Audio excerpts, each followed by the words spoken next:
Assalamualaikum Ustadz.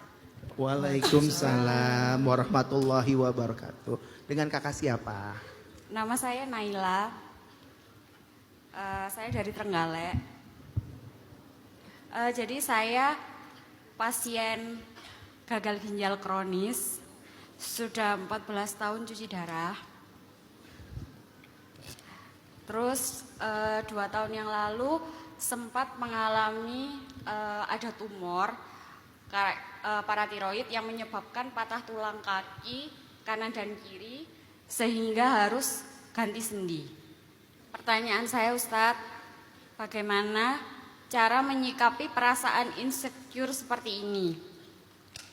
Dan yang kedua, dengan kondisi medis seperti saya ini, apabila menikah, pasti tidak akan bisa melakukan kewajiban sebagai istri secara maksimal. Sedangkan yang saya tahu, menikah itu adalah ibadah seumur hidup dan seorang istri harus melayani suami. Begitu Ustaz. Saya yang harus banyak belajar dari Mbak Naila. Saya kalau ketemu orang yang menurut saya ujiannya berat, saya akan jadikan dia sebagai guru saya secara diam-diam. Bukan saya malah ngajarin dia. Jadi kayaknya kalau nggak dipaksa saya nggak pengen jawab sebetulnya.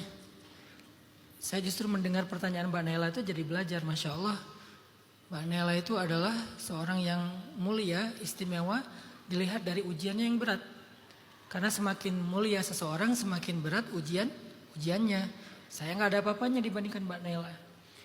Tapi kalau harus pun menjawab, saya tidak akan memotivasi Mbak Naila, lebih ke pendapat dari sisi agama aja nih, dari sisi agama. Walaupun saya tetap respect Mbak Naila lebih ngerti daripada saya dengan pengalamannya yang luar biasa. Jadi Mbak Naila, la tahzan, gak usah khawatir. Wa khalaqnakum azwaja, pakai aja ayat itu di surat An-Naba.